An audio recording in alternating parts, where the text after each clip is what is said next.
ETF index mutual funds నేర్చుకుని stock మార్కెట్లో రాణించాలనుకుంటున్నారా? వెంటనే ఈ నెంబర్కి కాల్ చేయండి.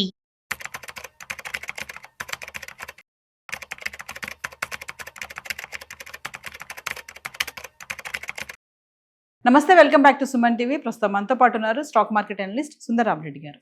నమస్తే సార్. నమస్తే మ్యామ్.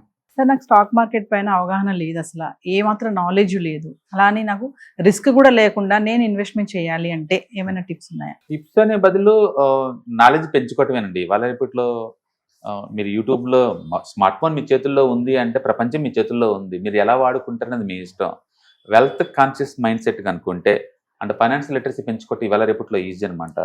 అండ్ ఈ జియో పుణ్యం అంటూ ఈ 4G వచ్చిన తర్వాత డేటా చార్జెస్ బాగా తగ్గిపోయినాయి అండ్ స్మార్ట్ ఫోన్ కూడా చాలా తగ్గిపోయినాయి. సో ఇవాళ రేపట్లో పర్ డే 2 GB. ఇవాళ మీకు ఒక మొబైల్ కనెక్షన్ ఉంది అంటే 2600 తక్కువ బిల్లింగ్ లేదండి ఇండియాలో. అది ఉంటే రోజుకు 2 GB ఫ్రీగా ఇస్తున్నారు. కాబట్టి యూట్యూబ్లో లోకల్ కంటెంట్ బోల్డ్ ఎంత ఉంది తెలుసుకోవడానికి ట్రై చేయండి. కాబట్టి మీకు నాలెడ్జ్ పెరగచ్చు అనమాట. అండ్ ఏ నాలెడ్జ్ లేనప్పుడు ఎక్స్పర్ట్ సలహా తీసుకోవటం బెటరు. అండ్ లేదు అంటే డైరెక్ట్గా మీకు నచ్చిన మ్యూచువల్ ఫండ్స్తో బిగిన్ చేసుకోవడం బెటర్ అనమాట. అండ్ ఇండియాలో బెస్ట్ ఏంటంటే నిఫ్టీ ఈటీఎఫ్స్ కానీ ఇండెక్స్ ఫండ్స్ కానీ మ్యూచువల్ ఫండ్ ఫార్మేట్లో తీసుకున్నారనుకోండి, నీకు 12% వస్తుంది. టాప్ మోస్ట్ కంపెనీస్ కాబట్టి జీరో అయ్యే ఛాన్సే లేదు. ఓకే, మీరు అబ్జర్వ్ చేసే కొద్దీ యాక్చువల్గా పేరెంట్స్ అనే వాళ్ళు పెట్టుకుంటూ కిడ్స్ని ఇంట్రొడ్యూస్ చేసుకుంటే ఈజీ అనమాట. అబ్జర్వేషన్ ద్వారా వాళ్ళు అది ఈజీగా వస్తుంది. సడన్గా దీంట్లో పెట్టండి అంటే ఎవరికైనా ఇదే ఉంటుంది అనమాట. మీరు ఏదైనా బిగిన్ చేస్తే లేదు ఒక 500 రూపీస్ పర్ మంత్ చొప్పున అలా బిగిన్ చేశారనుకోండి, మీకు ఐడియా ఉంటుంది మార్కెట్ ఎలా బిహేవ్ చేస్తుంది, ఎలా మూవ్ అవుతుంది, ఎలా తగ్గుతుంది అనేది. అందుకని రిస్క్ ఉంది అని దూరంగా ఉండే బదులు ఆ రిస్క్ ఏంటో తెలుసుకోవడానికి తక్కువ అమౌంట్తో బిగిన్ చేసి మనం స్కేలప్ చేసుకోవచ్చు. చాలామంది స్టాక్ మార్కెట్ అనగానే ఒక నెగిటివ్ వైబ్రేషన్స్, నెగిటివ్ ఫీలింగ్తో ఉంటారండి. బట్ చాలా ఈజీగా ఇక్కడ అసెట్లు మేనేజ్ చేసినట్టు బయట చేయలేము అనమాట. అలాగని చెప్పేసి అందరికీ సూట్ అవుతుందంటే ఎమోషనల్గా టూ మచ్ ఇన్వాల్వ్ అయ్యాలి, దానికి సూట్ అవ్వదు. ఎందుకంటే దీంట్లో వాలటిలిటీ ఉంటుంది కాబట్టి. ఓకే, అలాగని చెప్పేసి అన్ని ప్రోడక్ట్లు వాలటిలిటీ అంటే డెట్ ఫండ్స్ ఉన్నాయి. వాలటిలిటీ ఏముందండి దాంట్లో వాలటిలిటీ లేదు. గోల్డ్ ఉంది, బయట కొంటే ఎంత రిస్క్ ఉందో ఇక్కడ కూడా అంతే ఉంది. ఈటీఎఫ్ కొన్నా కూడా అదే రిస్క్ కదా, అదే రిటర్న్స్ కదా.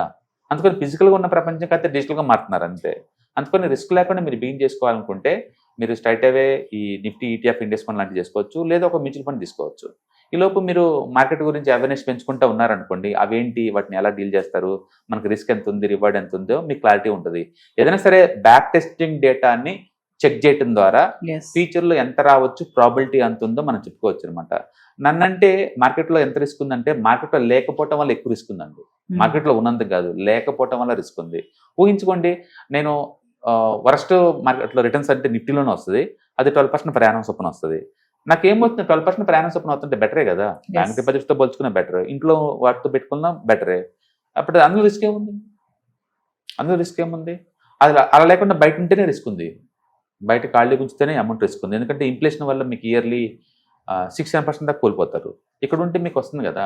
అందుకని పబ్లిక్ ఏంటంటే అవేర్నెస్ ఉండాలి. ఇన్ఫ్లేషన్ అంటే ఏంటి, మన లైఫ్లో ఎలా ఎఫెక్ట్ అవుతున్నాయి, ఒక 10 years తర్వాత లైఫ్ స్టైల్ ఎలా ఉండబోతున్నాయి, ఖర్చులు ఎలా పెరగబోతున్నాయి, ఇవన్నీ క్లారిటీ ఉందనుకోండి, అప్పుడు మనకి నీకు రూట్ అర్థమవుతుంది అనమాట. అది అందుకని పేరెంట్స్ వాళ్ళు ఇన్వాల్వ్ అయితే, ఏ పేరెంట్స్ అయితే అవేర్నెస్ ఉంటుందో, ఏ పేరెంట్స్కి అయితే ఫైనాన్షియల్ కాన్షియస్ ఉంటుందో అలాంటి ఫ్యామిలీలు ఎప్పుడు కూడా ముందే అడుగుంటారు, ఒక అడుగు ముందే వేస్తారు. వాళ్ళు దాన్ని ఈజీగా డీకోడ్ చేస్తారు.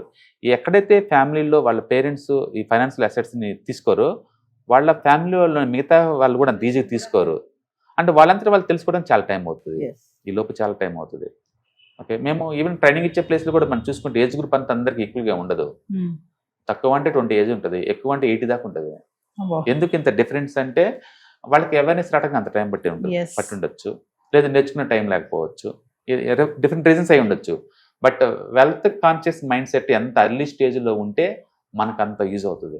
అందుకని మీ చేతుల్లో లేదు, మనకి SIP calculator, the compound calculator, SWP calculator, inflation calculator, okay, compound calculator, ఇవన్నీ గూగుల్లో మీరు హిట్ చేయడం ద్వారా ఏంటంటే ఫ్యూచర్లో ఏం జరుగుద్ది, ఎంత రాబోద్దో మీకు క్లారిటీ వస్తుంది అనమాట. ఆ డబ్బుని ఎలా పెంచాలి అంటానికి స్టాక్ మార్కెట్ ఒక టూల్ లాగా మీకు యూజ్ అవుతుంది.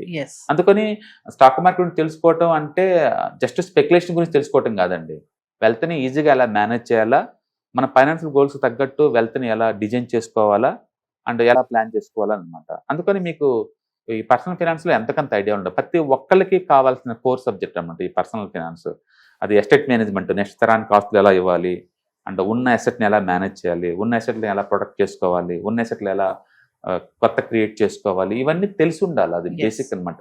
మీరు ఏ ప్రొఫెషన్ అయి ఉండొచ్చు, but end of the day మనం వర్క్ చేస్తున్నట్టు మనీ కోసం కదా.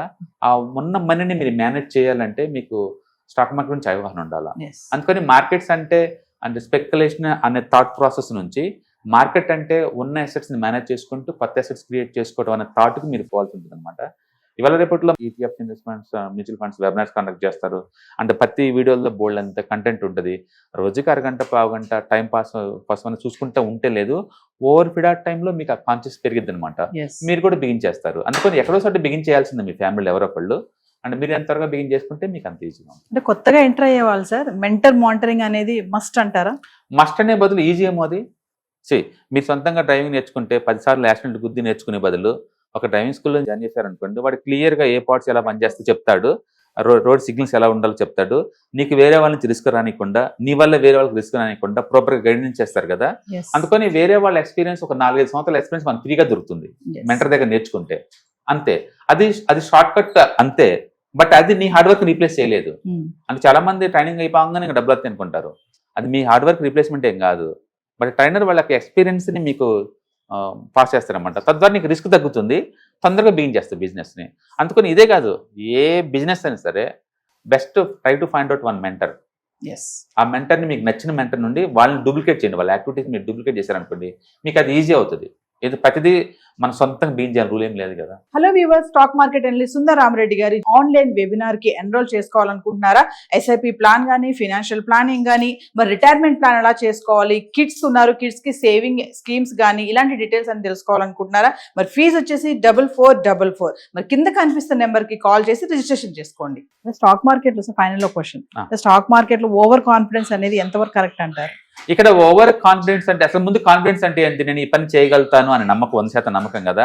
అలా ఎందుకు అనుకుంటున్నారు? ఈ పని 100% అంటే బహుశా ఆ సినారియోని 100 కొద్దిసార్లు మీరు చూసి ఉండొచ్చు, డీల్ చేసి ఉండొచ్చు కదా. అందుకని ఒక సినారియోని 100 కొద్ది చూడటం ద్వారా, డీల్ చేయడం ద్వారా ఆ కాన్ఫిడెన్స్ డెవలప్ అవుద్ది. End of the day market supreme, అది నీకు బోల్డ్ అని లెసన్ చెప్తా ఉంటుంది. అందుకని ఇక్కడ ప్రాబిలిటీ తప్ప సర్టనిటీ ఉండదు. అందుకని ఎవరైతే ఓవర్ కాన్ఫిడెన్స్ వెళ్ళి ఓవర్గా మార్కెట్లో ఇన్వాల్వ్ అవుతే ఎక్కువసార్లు లాస్లే ఉంటాయి లాభాల కన్నా కూడా.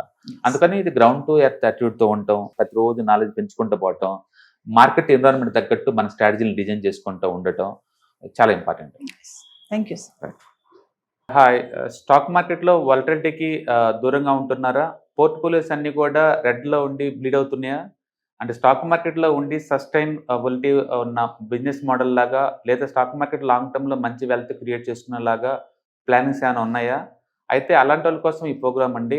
ETFs, index funds and mutual funds. మా స్టాక్ మార్కెట్లో ఉండి కూడా సెక్యూర్ వేలో మనీ మేక్ చేసుకునే పద్ధతి ఏదైనా ఉందంటే రిటైలర్స్కి ఈ మూడే అనమాట. దీంట్లో కాంప్రహెన్సివ్గా మీకు ట్రైనింగ్ అండ్ గైడెన్స్ జరుగుతుంది. అండ్ వీకెండ్స్లో జరిగే ఈ ప్రోగ్రామ్లో అటెండ్ అవడం ద్వారా ETFs, index funds and mutual ఫండ్స్లో మీ నాలెడ్జ్ పెంచుకోండి. మీ పోర్ట్ఫోలియో మీరే మెయింటైన్ చేయడం ద్వారా ఇయర్లీ యావరేజ్ మీద 20 to 30% మనీ మేక్ చేసుకోండి. All the best. Thank you.